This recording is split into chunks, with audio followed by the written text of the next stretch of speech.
Bonjour, je suis Alexandra Victoire et bienvenue dans ce nouvel épisode de notre émission à la rencontre des auteurs des éditions Maya.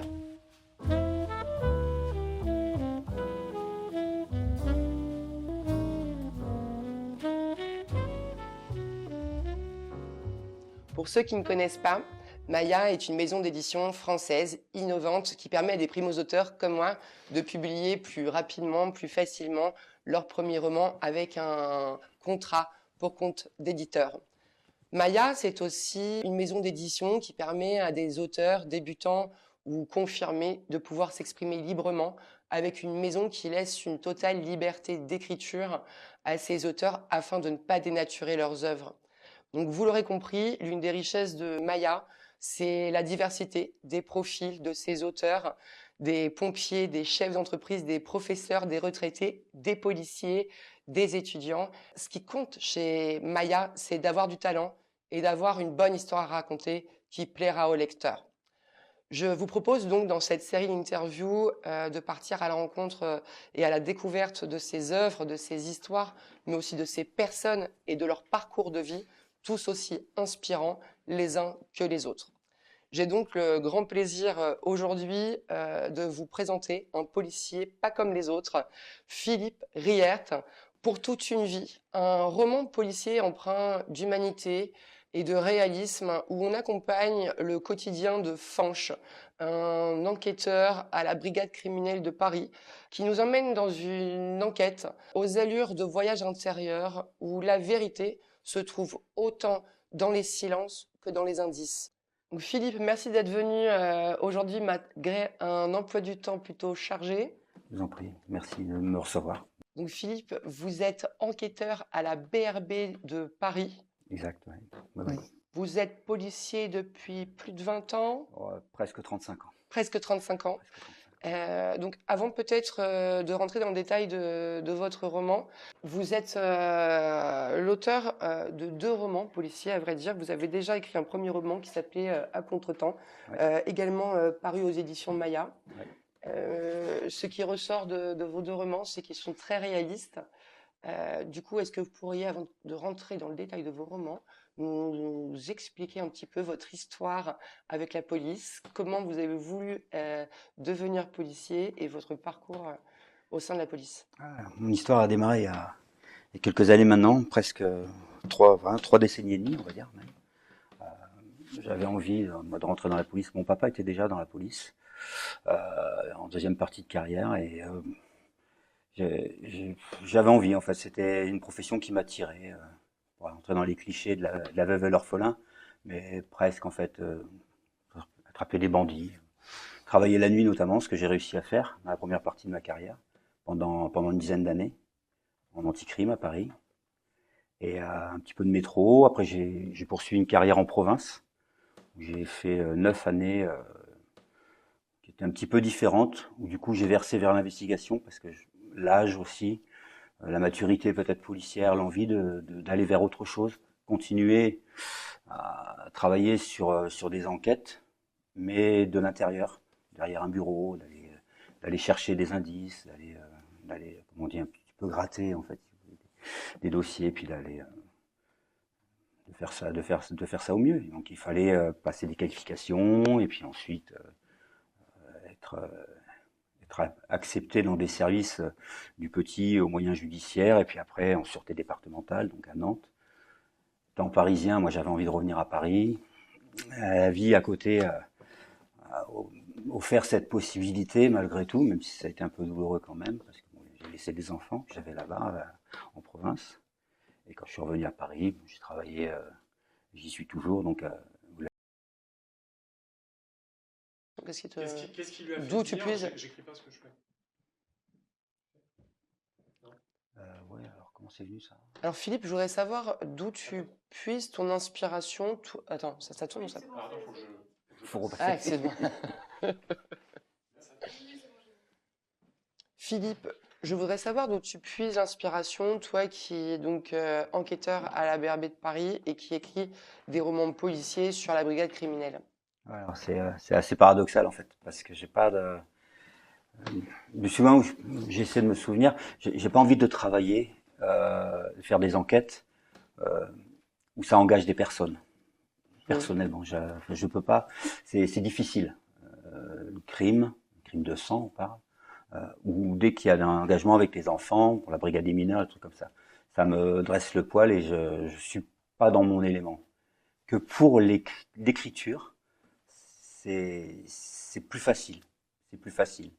Et l'inspiration me vient plus facilement pour écrire par rapport à cette brigade criminelle qui a 110 ans à Paris, Clémenceau, le 36 qui est des Orfèvres, enfin tout ça. C'est un petit peu comme une carrière parallèle dans le monde de la littérature. Ouais, on peut voir ça. Oui, on peut dire ça. Et au même titre, j'arrive pas, pour l'instant, parce que peut-être que je suis trop dedans, trop engagé encore, j'arrive pas à écrire sur le banditisme. Je vais commencer un chapitre, le reprendre et le mettre de côté, le recommencer, et puis j'arrive pas à bien m'imprégner alors que c'est mon quotidien. Alors que par exemple, l'écriture de policier sur la criminelle te vient naturellement. Ouais, assez facilement. Pourquoi? Parce que du coup, tu te projettes dans des sentiments Je crois qu'il y a c'est une psychologiques. sphère que je connais pas, en fait. Et mon inspiration, elle est sur des choses où comment dire, euh, ce qu'on va retrouver dans les faits divers, en fait.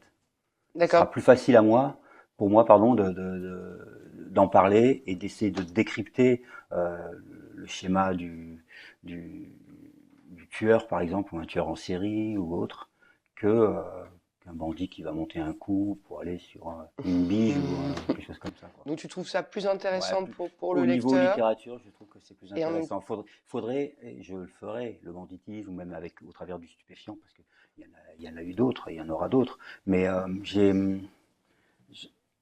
il faut qu'il y ait autre chose à côté, il faut qu'il y ait une histoire à côté. C'est pour ça que souvent, moi, mes deux romans, euh, j'y amène aussi des vrais personnages. Alors, qu'est-ce que ça veut dire d'amener des vrais personnages?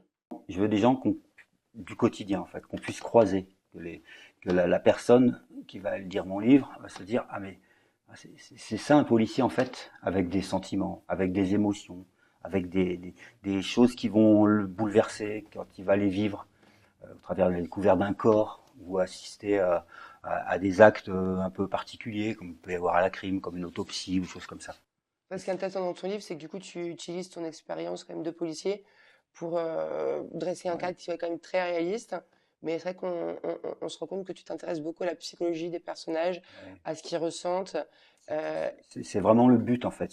Je voulais, enfin j'essaie maintenant, j'essaie de passer le cap et de faire vivre un groupe en fait, si tu veux. Faire vivre un groupe avec évidemment un chef, un adjoint et puis tout un tas de personnel autour pour monter l'enquête, pour faire l'enquête. Mais l'idée c'est que les gens soient bien aussi. tu disais qu'effectivement, donc, tu t'inspires pour tes intrigues de faits réels. Voilà, plus ou moins. Non, j'ai tout, Non, t'as tout ouais, inventé. j'ai tout inventé. Ouais. Donc tu t'es inspiré, on va dire plutôt dans l'étude. Dans l'étude, tu as Ouais. étudié des faits réels et à partir de là, tu as développé tes propres Ouais, intrigues. et puis voilà, j'ai développé. La vraie chose sont les personnages. Où j'ai peut-être puisé des traits de caractère à droite à gauche. Et puis de trois ou Juste, quatre collègues, j'en ai fait un pour ju- essayer de le modeler comme moi j'avais envie, de le faire apparaître à un moment. Donc pour toute une vie, c'est un groupe de 8. Il y a un personnage qui apparaît 3 fois dans le chapitre, dans les chapitres en fait. Il n'y a pas un rôle énormissime, mais j'avais besoin d'avoir ce personnage-là à un moment ou à un autre. et du coup, justement, où est-ce que tu as puisé l'inspiration du personnage de Fanch? Hmm. Et pourquoi le nom Fanch, qui n'est Alors, pas commun? non, Fanche, c'est François en breton. D'accord. Donc les J'ai Bretons. un peu d'attachement avec la Bretagne par des amis que j'ai là-bas, et puis j'ai travaillé aux portes, hein, parce que Nantes, on dit toujours, donc aux portes de la Bretagne avec Nantes, et j'avais envie de parler de ces gens qui ont du caractère, mais qui Mhm. ont en fait un cœur énorme. Et j'espère que mon personnage le transpire, même s'il est un peu bourru, comme tu as dit, s'il a du tempérament, ouais, parce que c'est un perfectionniste, parce que il va au bout des choses. Et des fois, il s'oublie un peu. Ça, j'avais envie de marquer ça, de revenir à des réalités. Alors il y a le travail et puis il y a la vie à côté. Et je me suis inspiré en fait un petit peu aussi de ce qu'on a autour de nous. Il y a dans la police, dans le monde de la police, des gens qui sont un petit peu décalés comme ça, souvent qui rentrent, sont seuls, qui rentrent tard le soir, qui partent tôt le matin. Ce qui est intéressant, effectivement, dans votre livre, c'est toute la dimension du quotidien d'un policier à différentes phases aussi de sa vie et comment, en fait, il peut, comment il fait pour switcher aussi d'une vie à l'autre, pour que l'une n'empiète pas sur l'autre. C'est une vraie complexité. Alors, mon cas personnel, je suis vite un retour à la réalité. Hein. Je récupère mes enfants qui sont encore petits, qui sont en école élémentaire. Là, c'est les devoirs, c'est Le la bain, douche, voilà. voilà les tâches normales, Voilà, d'un mais père normal. que quelqu'un va Mm. rencontrer au quotidien, en fait. Sauf qu'on a pu J'invente avoir rien. une journée super dure. Et puis, il faut faire à Mm. manger, parce que les enfants sont là. Après, il y a Mm. maman qui arrive, et puis tout le monde s'installe. Et là, on retrouve la famille, et puis après, on va se coucher, tout ça. Mais ça permet d'avoir des coupures. C'est bien enfin, moi, dans mon cas, avec une famille à la maison, et puis des gens qui vous ramènent sur terre rapidement, les enfants, ils savent très bien vous canaliser à ce niveau-là. C'est primordial par rapport au métier qu'on fait. Qu'est-ce qui est le plus difficile selon vous, justement, quand on a des enfants et quand on est policier? Bah, dans mon cas, c'est pas travailler à la brigade des mineurs, déjà, par exemple. C'était pas concevable. Parce que c'est Oui. moi, c'est tout. Mais, non, non, j'ai pas de. Non, La difficulté, peut-être, pas voilà. de difficulté particulière avec ça. On en parle, les enfants savent le métier qu'on fait, sans donner de détails. On part le matin, on les accompagne à l'école, on les récupère le soir. T'as bien travaillé, oui. Moi, mon inquiétude, c'est de savoir s'ils ont été bien dans leur évaluation, qu'on avait travaillé la veille ou avec la maman tout le week-end pour qu'il y ait les bons résultats puis qu'ils apprennent correctement à l'école. Après, non, il n'y a pas de difficulté particulière. J'ai malheureusement la chance d'être à seulement 21 km du travail, mais à 1h15 de voiture. Donc, sur ce laps de temps, j'ai le temps de redescendre. Et du coup, vous pouvez me parler un petit peu de votre relation avec l'écriture et à partir de quand vous avez eu envie d'écrire? Parce que bon, vous n'avez pas de vocation de policier. À quel moment vous est venu ce goût pour l'écriture et cette vocation d'écrire des romans? L'écriture, j'ai une quinzaine d'années quand j'ai commencé à écrire des histoires déjà. Vous écrivez quoi comme histoire à 15 ans? Mais déjà du policier ou de l'aventure, on disait de l'aventure à l'époque, ouais, il y a longtemps maintenant. Et mais des petits bouts de romans. En fait, j'écrivais des phrases. Et je savais qu'en écrivant cette phrase, je pourrais derrière la développer. Donc j'avais sur une feuille A4, j'ai écrit quelque chose comme une centaine d'histoires que j'ai gardées et que j'ai mis de côté. J'ai pas jamais vraiment replongé dedans, mais bon, j'ai gardé ça. Et puis après la vie, après je suis rentré dans la police. Pour le coup, j'ai vécu des choses peut-être que j'avais écrit sans le savoir. Et puis il y a une dizaine d'années, j'ai perdu mon père et j'avais envie après en avoir discuté avec lui, de reprendre l'écriture parce que ça me tenait à cœur. D'accord, parce que votre père vous avait encouragé par le passé, savait que vous aimiez écrire. Ouais, et puis il m'avait dit ce serait dommage. Fais-le, pense, pour toi, pour demain, pour les enfants. Oui, il n'y a pas connaissance de mes 2 derniers enfants, mais j'ai 2 grandes filles. Et voilà, et pour toi, c'est important, si tu as envie de le faire, fais-le. Un début, une histoire, un milieu et une fin, et avec ça, débrouille-toi. Il suffit de compléter les notes que vous aviez déjà commencées. Presque, voilà. Un petit peu de travail, et puis voilà. Donc, parce que ce qu'on dénote quand même dans votre écriture, en tout cas dans votre dernier roman, c'est cette alternance parfois entre moments très sombres et moments poétiques. Vous dites aussi que vous n'aurez pas pu travailler dans n'importe quelle police, et du coup vous le faites dans la littérature, parce que dans la vraie vie, vous êtes sensible à la fois et en même temps un peu justicier. Je ne sais pas si vous pouvez expliquer un petit peu ce côté de votre personnalité. C'est compliqué, hein. C'est compliqué, hein. Je pense que je pourrais intéresser un ou 2 psychiatres. Ouais, je sais pas, c'est une espèce d'alternance de ma personnalité, de ma personne, où ces moments durs sont plus faciles, plus facile à coucher peut-être sur le papier. euh, et je me sens plus à l'aise avec ça. C'est vrai que je vais plus vous faire pleurer que vous faire rire. C'est ce que j'écris.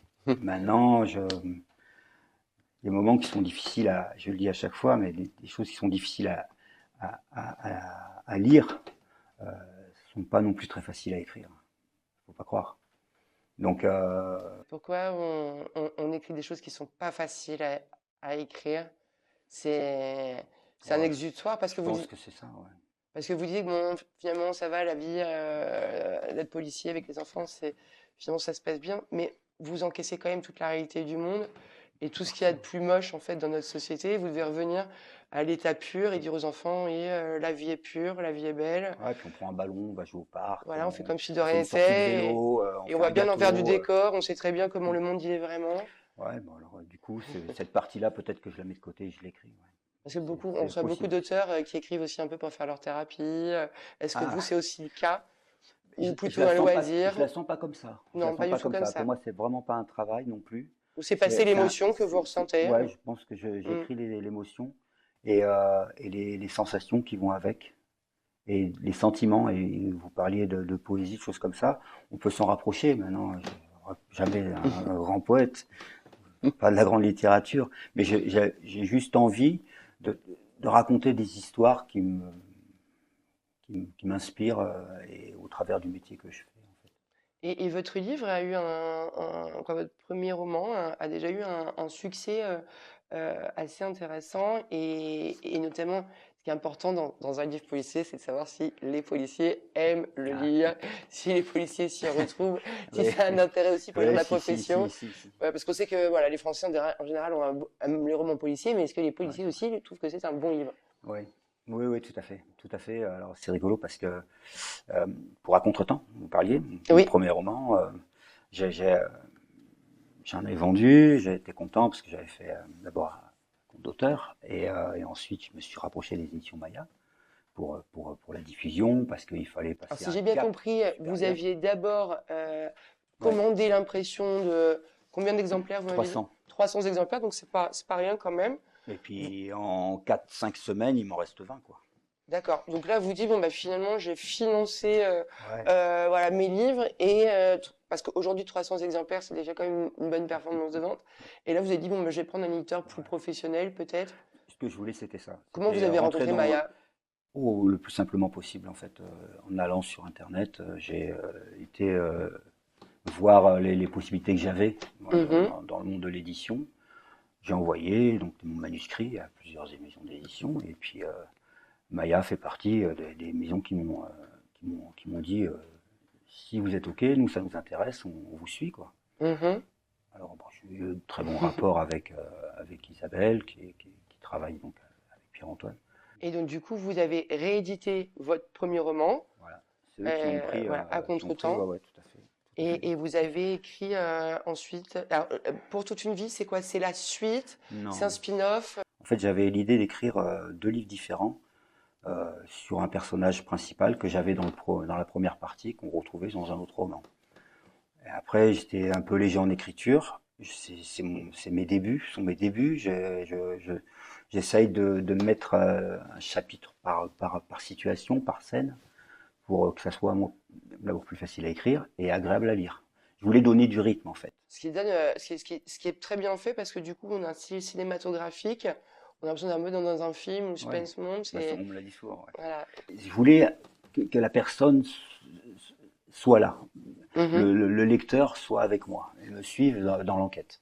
Et donc il y a deux parties, il y a une partie parisienne et le personnage principal a besoin de reprendre un peu les rênes de sa vie et puis un peu reprendre goût à la vie aussi.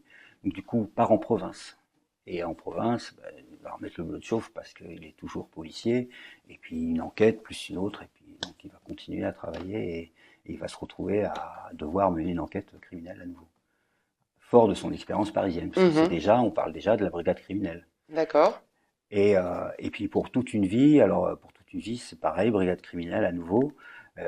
J'avais envie, en fait, si vous voulez, de prendre la police judiciaire parisienne comme base pour mes romans, où je vais essayer de travailler autour de la brigade criminelle. peut-être plus tard la BRB, ou la brigade des stupes, brigade des mineurs peut-être. J'ai plein d'idées en fait, je fournis toujours plein d'idées. Après, il faut du temps aussi Oui, parce pour que vous écrire, travaillez toujours et et pas je des suis toujours moindres. en activité, Et toujours les les enfants. enfants, Vous avez combien d'enfants la tout? vie. J'ai deux jeunes enfants de 9 et 7 ans. Les D'accord, plus oui, grands donc ont du coup, c'est beaucoup de 27 et travail. 25 ans. Et du coup, votre premier roman a eu quand même pas mal de succès. Il y a eu beaucoup de retours très positifs, notamment de collègues. Ouais. Est-ce que vous pouvez nous dire quel type de retour vous Alors avez c'était eu? rigolo parce que il y en a qui me maudissaient. Ils avaient l'impression de pas quitter le travail, ou d'y retourner en tout cas dans la lecture, donc au coin du feu, ou le soir dans son lit à se dire ah, c'est pas possible, j'ai l'impression encore d'y être. Mhm, Un qui m'a dit carrément, moi je finirai pas ton livre, je t'aime beaucoup, on se connaît depuis très longtemps avec ce collègue-là, mhm. mais je l'ai pris, tout ça par amitié, mais je vais pas le terminer, pour moi c'est pas possible, j'y arrive pas. Bon, bah, je dis écoute, il n'y a pas de problème, Voilà, mais je t'en veux pas. Bon, j'en ai eu un retour comme ça. oui, sur des centaines, oui, Donc ça va. ça va, je pense. Et sur ceux qui sont allés jusqu'au bout, alors. Ouais, les policiers étaient épatés par, je pense, par la performance, en fait, parce qu'ils disaient que c'était c'était vraiment ça, quoi. J'avais trouvé les mots, j'avais réussi à amener des sensibilités où il n'y en avait pas, à faire ressortir des choses, comment dire, pertinentes, alors que des fois c'était pas très clair. Au-delà de l'histoire empreinte de suspense et de rebondissement, dans un style cinématographique, Ouais. effectivement, ce qu'ils ont aimé, c'était le réalisme des Bah, sentiments en fait, c'est et de ça. Moi, certains détails. j'ai vécu dans mon métier des situations fortes. Mm. Vous en doutez, des Moi, je situations, retiens l'autopsie. voilà, par exemple, des situations difficiles. En Je fait, sais c'est pas un si tu peux acte en de parler, par procédure. exemple. Oui, oui. Je me revois encore à la première autopsie à laquelle je vais assister. Cette époque, je suis sur ma période en province, à Nantes, Mhm. et je fais les renforts saisonniers. C'est la possibilité qu'on a l'été. Je vais à la Baule. Et puis, c'est passé un drame, un manège de chevaux, et puis il y a une petite fille qui a 10-12 ans qui meurt. Mhm. Bon, ce qu'on apprend aussi après, c'est qu'elle était malade, elle était suivie, maladie orpheline, enfin, il y avait un vrai problème, et les parents étaient conscients qu'à un moment ou à un autre, leur enfant pouvait partir. Enfin, c'est compliqué d'en parler comme ça. Oui, oui, c'est très dur à Mais, annoncer. et puis, on arrive au manège, il y a le SAMU, il y a la maman qui est là, qui est très digne, très forte. Elle essaie de joindre le papa, qui est entre deux avions à l'autre bout du monde. Euh, et puis elle nous explique que donc la petite est suivie par des professeurs à Toulouse, qu'ils savaient que ça allait, c'est certainement qu'elle vivait ses dernières semaines, mais qu'elle était heureuse sur un cheval. Donc à un moment on avait retenu ça, que c'est bon, voilà, elle était morte sur un cheval. Quand elle était tombée, Mhm. et du coup là, quand même, malgré tout, autopsie, parce qu'ils avaient besoin, très technique, vous en doutez. Donc en tout cas, il fallait du monde pour y aller. Mhm. Et quand le lendemain matin, le chef de groupe à la Baule a fait le tour de la table pour dire qu'est-ce qui m'accompagne, Il n'y avait pas de il volontaire. y avait beaucoup de têtes qui se sont penchées dans les cafés. Et puis j'ai dit, écoute, moi j'en ai jamais fait, si tu veux, je viens.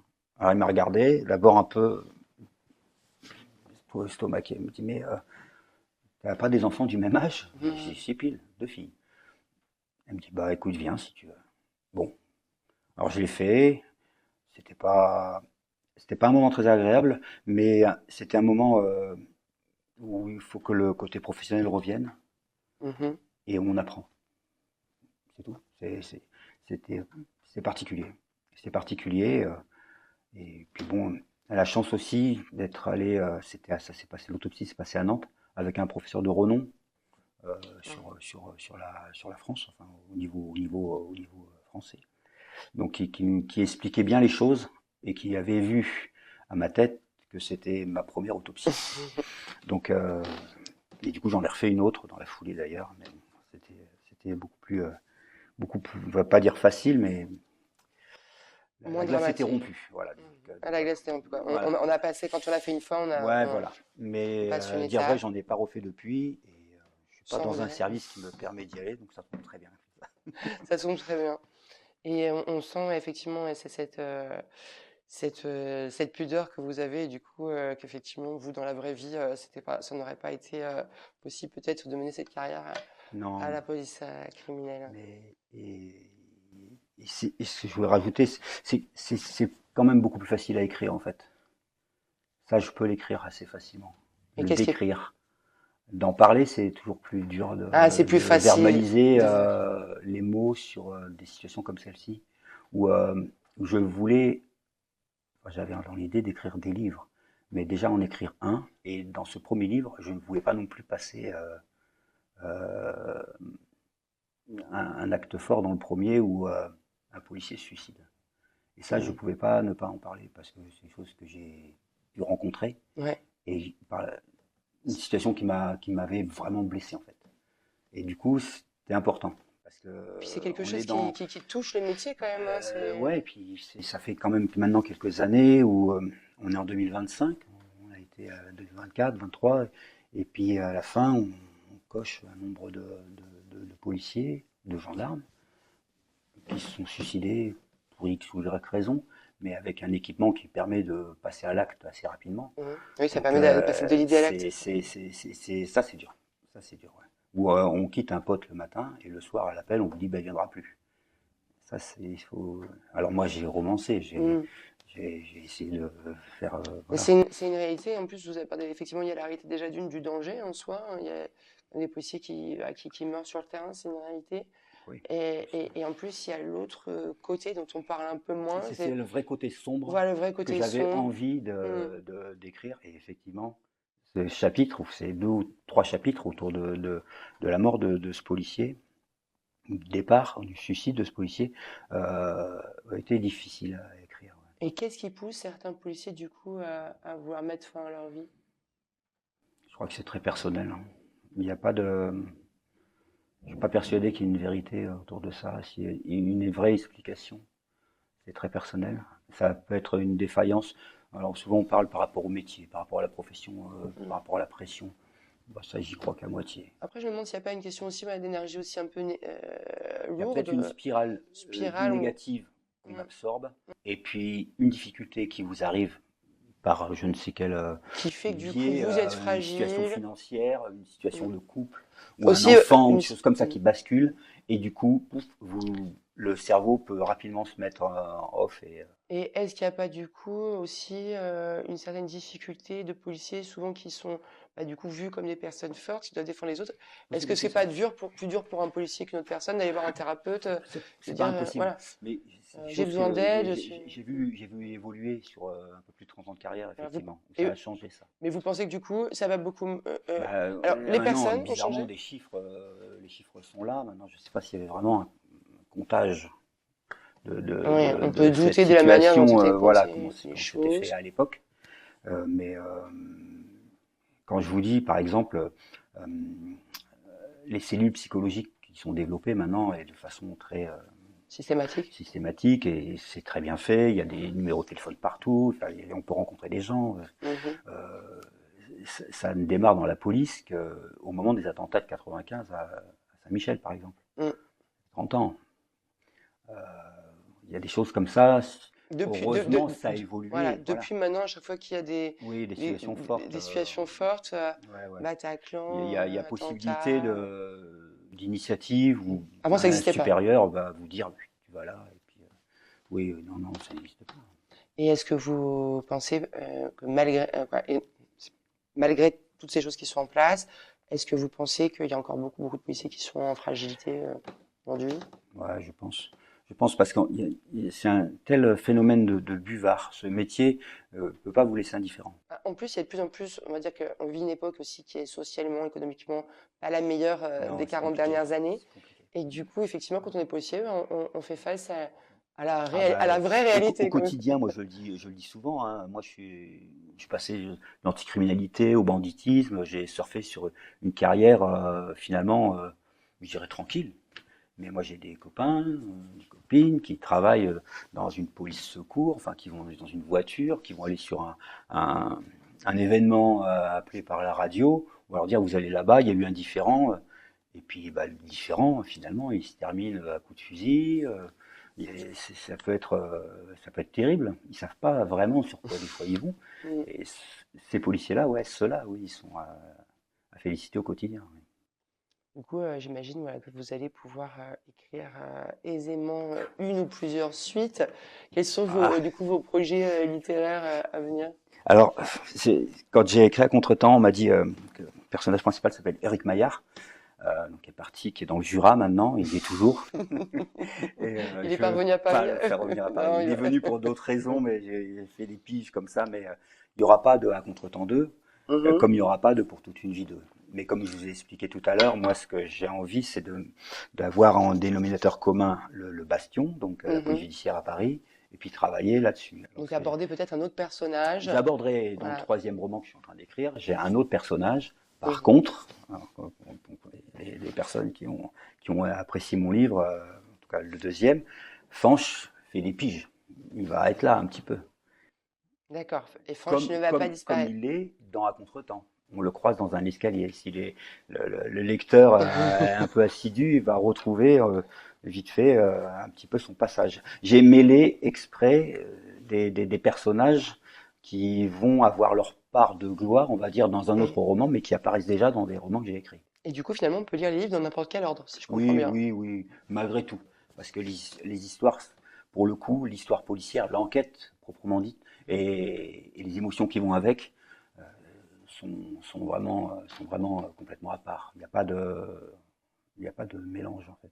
On peut comprendre pour toute une Oui, vie sans jamais avoir lu oui, bien sûr. à contretemps Ouais, et inversement. et inversement. Oui, oui, Et ce oui. sera la même chose pour le Oui, oui, troisième. alors je vous dis, les puristes, à un moment, j'en aurais écrit 3 ou 4, ou 5, vont dire c'est mieux de le prendre dans l'ordre parce que là on voit Matteo, donc pour mon troisième roman, il apparaît là, on devine que c'est lui qui est là, et ainsi de Mhm. suite.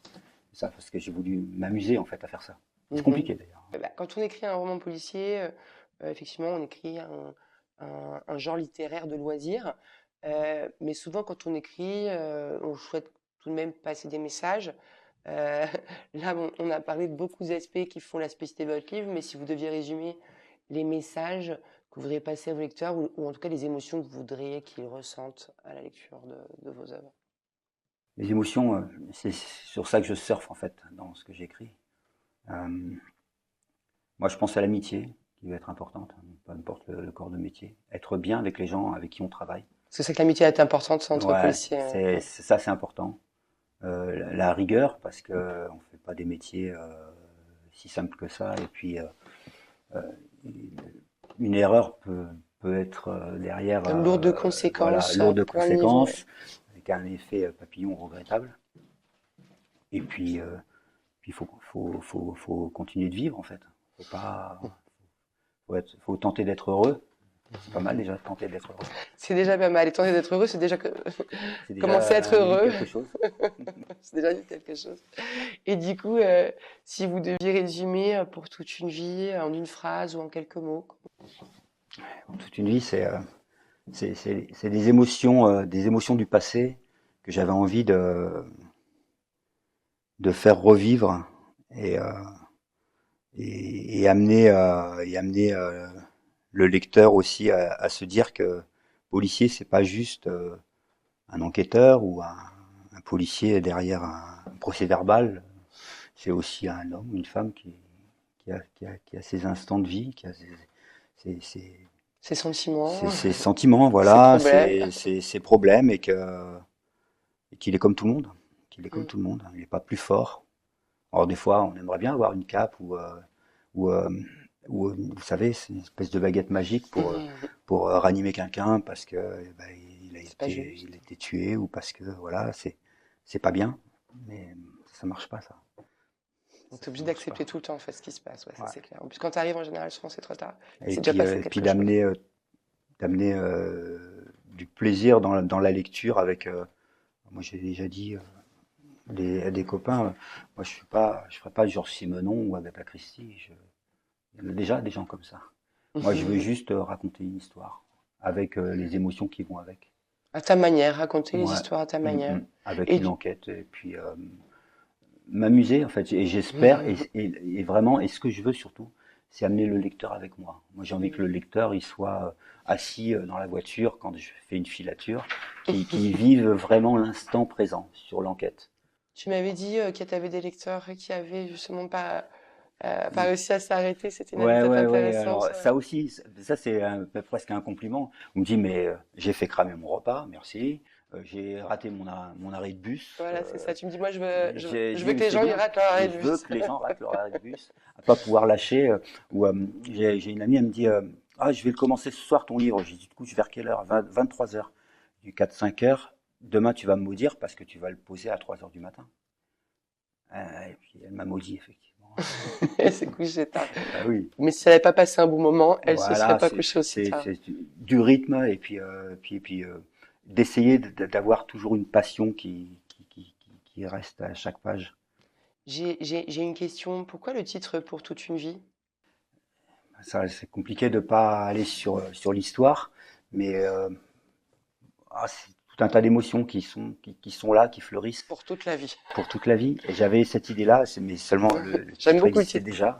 Et donc, je me suis pas permis d'aller le reprendre. Mais ouais, pour toute une vie, il y a plein de choses. Il y a plein de choses. Que les lecteurs s'en souviennent pour toute leur vie, ce serait chouette.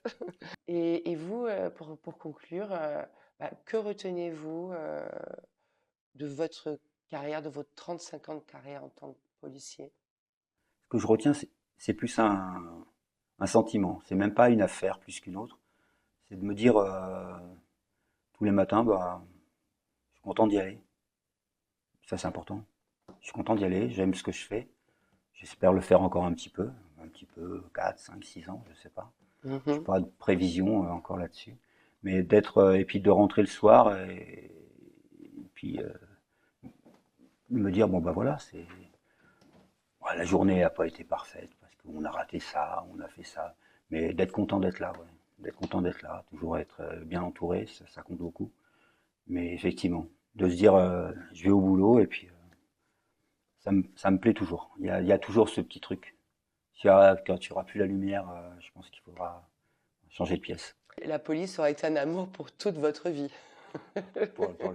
Et je vous souhaite en tout cas de passer le restant de votre vie et même après la police à écrire de beaux romans qui nous font voyager autant dans les sentiments que dans les enquêtes, que dans la France et peut-être ailleurs, je ne sais pas. Merci beaucoup. Je vous en prie, merci à vous Philippe, ce fut un plaisir. Merci. Bonne chance.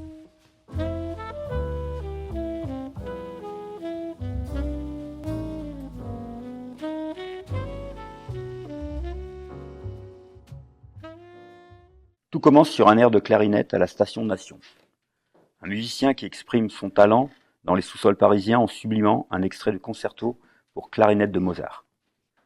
C'est une ambiance propre aux métropolitains partout dans le monde, de la musique qui ricoche dans les couloirs, avec ou sans réussite d'ailleurs. Un air de musique qui ensuite vous trotte dans la tête, jusqu'à une nouvelle note ou une autre attraction. Sur le quai de la ligne 6 en direction de Charles de Gaulle, Étoile, se trouve seulement une petite poignée de personnes qui attendent. Fanch est assis tout près d'un distributeur de boissons. Deux jeunes du quartier le maltraitent en espérant, en échange, une boisson gazeuse gratuite. Il n'en a rien à faire, pour l'instant.